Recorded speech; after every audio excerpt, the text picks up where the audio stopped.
Hello and welcome to On the Sofa with Simi, the brains behind Bellissimi Beauty. This is a safe space where I will be sharing and discussing all things related to marriage, motherhood, makeup and everything in between for women in their 20s, 30s and 40s. So, if you don't already know me, I'm your host Simi. I have over 10 years of experience in the beauty industry, specifically in makeup, aesthetics and microblading. Over the past decade, I've gone from travelling the world doing makeup and basically living the dream, to almost giving up during the pandemic, to then becoming a wife and a mum in my early 30s. I'm here to share all the knowledge, tips and tricks I've learned along the way, just like the best friend you never knew you needed. So grab a cuppa, get cosy and let's sit on this sofa and have a chat. And with that, let's dive right into this week's episode. In this week's episode, we'll be discussing topics related to mental health, including personal experiences, struggles and emotional challenges. So as a preface, some of the content may be triggering or uncomfortable for listeners, especially those who have experienced mental health issues firsthand. I aim to create a safe space, but if you feel overwhelmed at any point, please feel free to pause, skip or come back when you're ready. Your well-being is important, so listen at your own pace and most importantly, take care of yourself. Right, this is going to be a bit emosh. I'll tell you all now. We're going to talk about the effects of makeup and specifically on motherhood and especially me, I guess, in being a makeup artist. So let's kind of dive right into the psychological impact of wearing makeup and feeling put together, in commas, let's say. I'm no psychologist, but let's be honest, wearing makeup can boost our self-esteem. It can help us feel like we're put together and that can affect us emotionally, especially as mothers. It's amazing how just applying a bit of makeup can change how we perceive ourselves and the world around us. That self-perception shift can make us feel more in control of our day. Having a little bit of control as a new mum or as a mum of a toddler or as a mum of any child of any age can just give you that little boost that you need. I think makeup as well is a form of self-expression. It's not just about the beauty side and vanity side. It allows us to reflect our mood, our identity, in brackets, whatever that is, and even cultural significance. I know for me, makeup was more than a job. It was literally a reflection of who I was. But obviously, becoming a mother changes everything. The routines I once had, like putting on the makeup, literally fell apart by the wayside. I used to absolutely love makeup. It was part of my identity as a makeup artist. Maybe I didn't wear it all the time, but I knew when I did it, I looked pretty damn good. Nowadays, I barely have time to do a full set of makeup, time to brush my teeth, even brush my hair. I'm only put together today to do this episode. So to be honest, at one point, I really started feeling like a fraud. How can I help others feel beautiful when I didn't even feel beautiful myself? The imposter syndrome was real. I told you it was going to be a bit heavy today. So let's talk about makeup in a different light, I guess, to try and really wrap our heads around it. For many of us, it's not just about looking good, like I said earlier. It's not about vanity. It's not for anyone else. It's a tool of empowerment first and foremost. And then when we feel put together, we feel more confident. It gives us a sense of control. And like I said, that is so crucial during the chaotic days of motherhood. If we have that 1 ounce of control, even though your child might be having a meltdown next to you because you didn't give them the 7th snack of the morning and it's only 9:30, #myson, then why not? But makeup can also feel like a mask. And for a long time, I did use it to hide my insecurities and to conform what society thought I should look like post-birth. It even put me off going to baby groups with my son because I didn't have the time, the energy, the mental space to put on makeup, let alone dress up and then be there and act like everything was okay. I was literally falling apart and he's going to be 2 next month. And only now do I feel like I have the mental space to potentially get ready, even go out. Like even putting makeup on for this episode was a bit of a chore. And if you saw my live that I did of actually getting ready, you saw how exhausting that was. And it definitely wasn't 10 minutes. And there were a few meltdowns on the way, but there are a few funny scenes, so I'd go check that out if I was you. But as a makeup artist, as a career in makeup and beauty, obviously after having Taryn, I stopped wearing makeup. And then I realised how much my confidence was tied into my appearance. And to be honest, when I wasn't wearing it, or when I was looking at the other mums at the playgroups, or even now sometimes when I go drop him off and he's at full-time nursery, I'm not going to lie to you, I sometimes feel a bit less than. So for me, I think that was one of the turning points where I had to redefine what beauty meant to me. Bellissimi beauty, obviously the name comes from Italian, bellissimo, bellissima. I stuck an I on the end and it means simi. But it also kind of in Italian has its own meaning where it means everything is beautiful. But what was the simi? What was the simi in bellissimi? So it couldn't just be about what was in the mirror anymore. It had to be deeper than that. And that's something that I have been on a really long journey with, and I'm still kind of going through the motions, and hopefully you'll be there with me along the way. I guess slowly, like I say, coming up 2 years next month, I started reintroducing beauty into my life, but it was with a totally different mindset. It wasn't about looking perfect anymore, and then what that perfection meant to someone else, another mum, someone at the supermarket watching me while Tarrant's having a meltdown, in his pushchair. He's not that bad, by the way, I'm just making examples.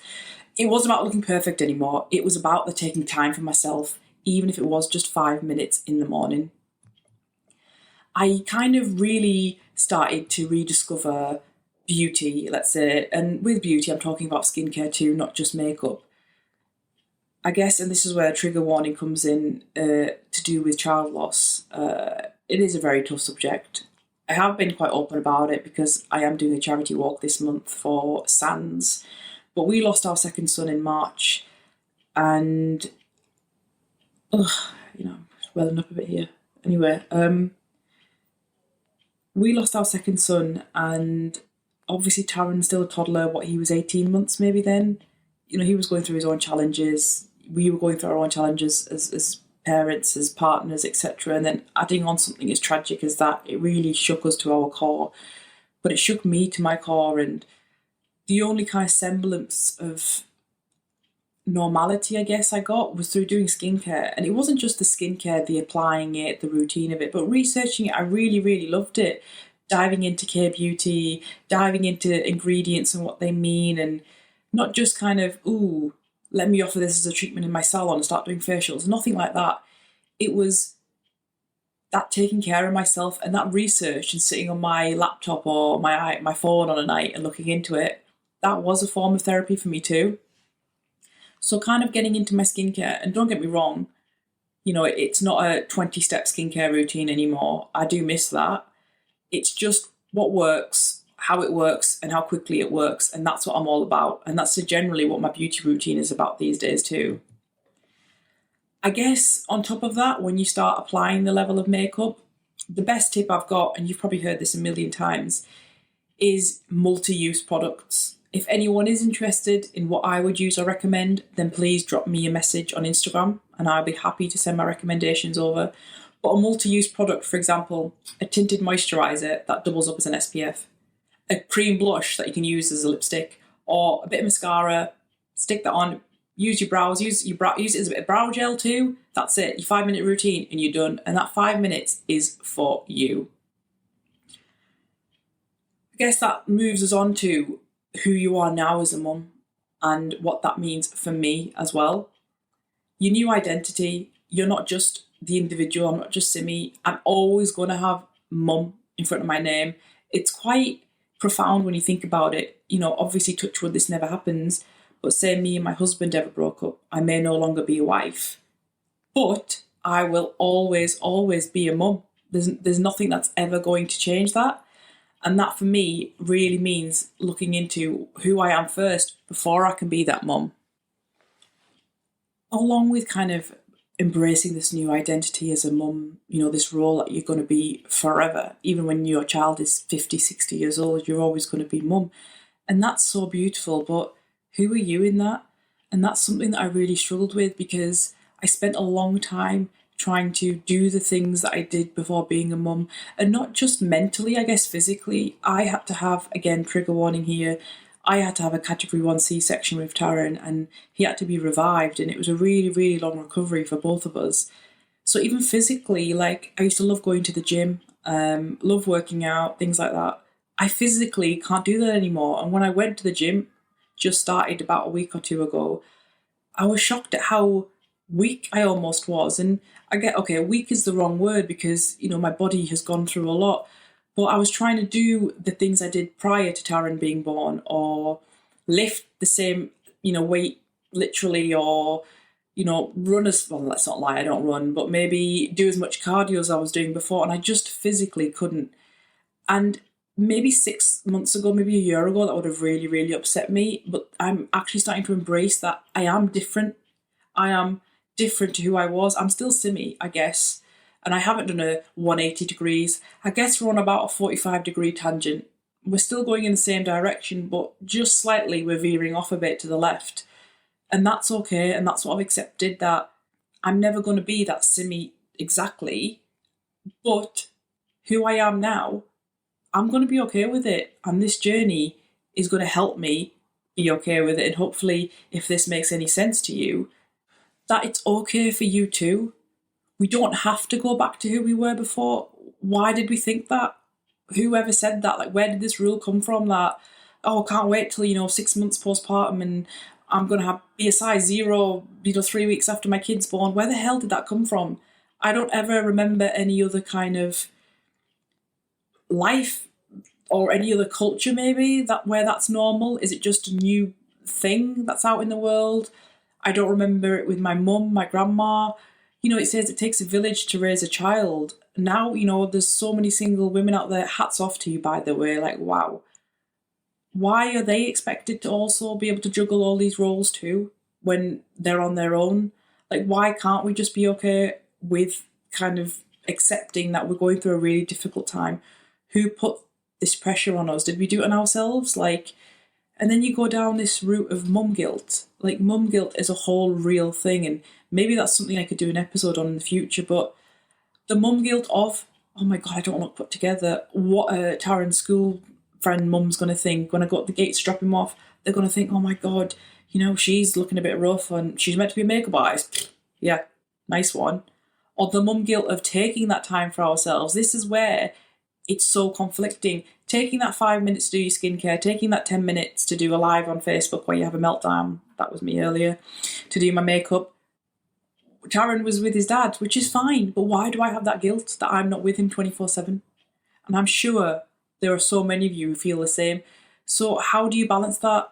I need to take time to be the best version of me, aka to then be the best version as a mother, but I also feel too guilty to take that time to do that. So you're kind of in this, circle that's just constantly going on, and there doesn't seem to be an end or a beginning.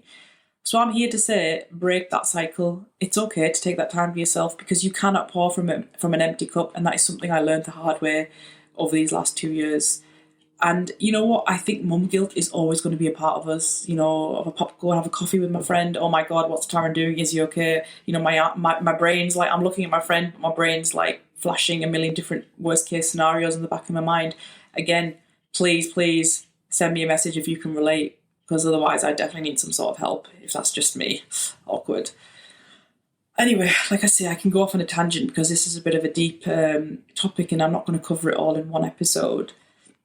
But the most important thing was learning to love me as a mum, because there's no rule book, and yes, cliched, but not just about how you are as a mother, but who you are. Like, how do you love this new version that you've never been before, and you never will go back to who you are? And that's, like I said, that's okay. So let's embrace it, and let's have an open conversation about it, because it's not talked about enough. It's, yeah, cool, you take 6 months off work, 1 year maternity, boom, you're back to work doing the same job that you did before when your brain is totally scrambled, let's say. And that's not in a bad way.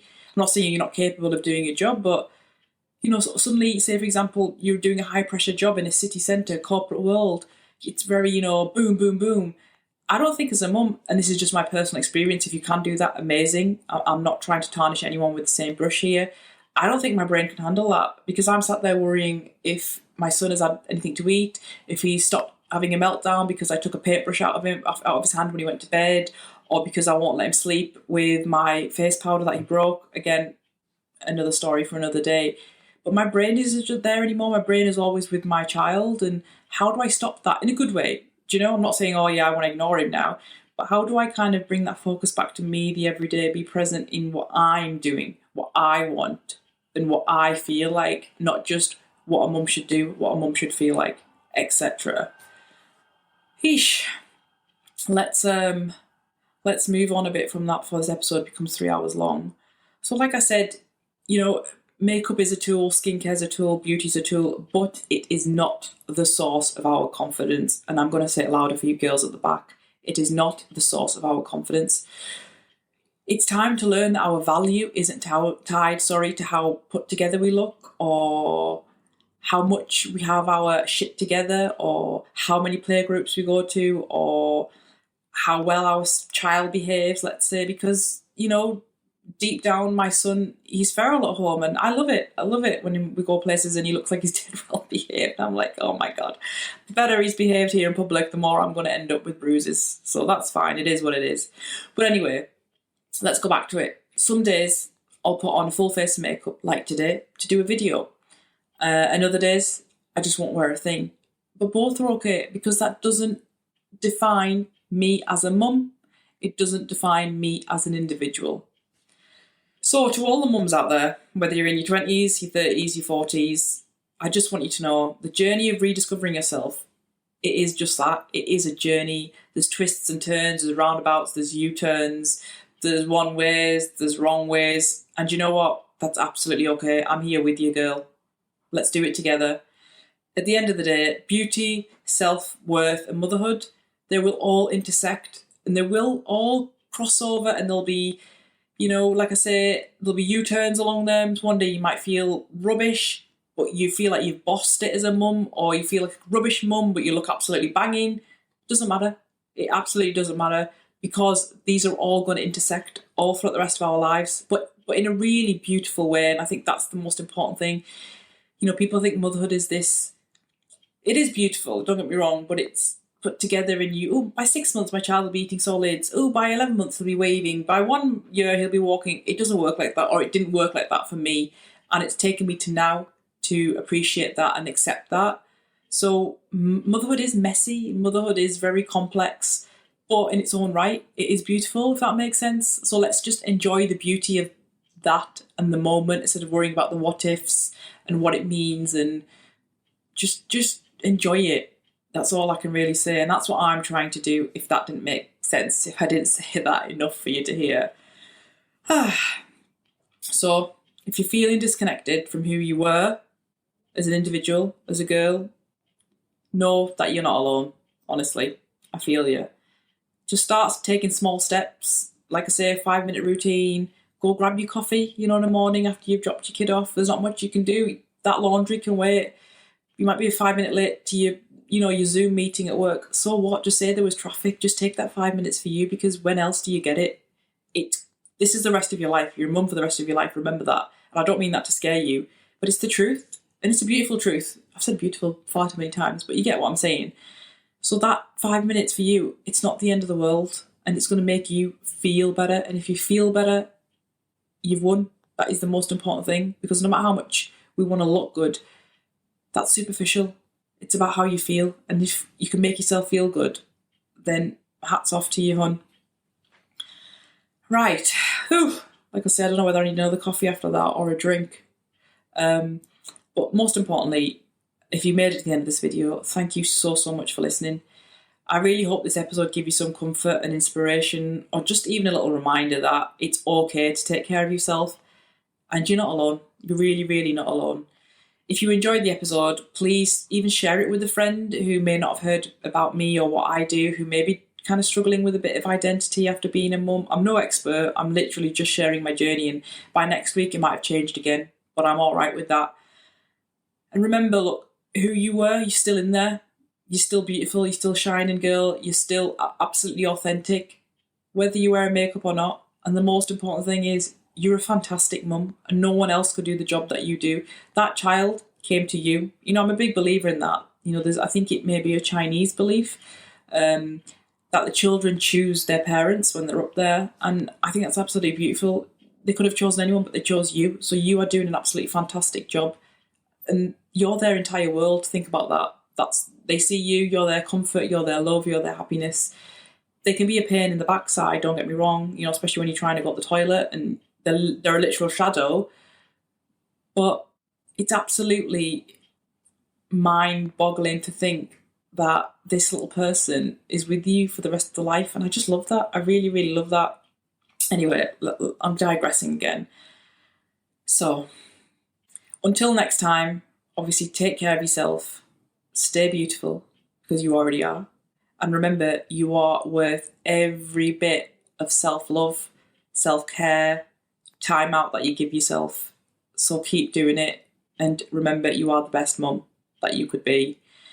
So, as always, thank you so, so much for joining me on my sofa. I really, really enjoyed this chat. Leave me some comments, messages, if this was something that you resonated with, or if you thought I'm talking a load of crap. I'll take it. I'm all up for positive criticism, but no, constructive criticism.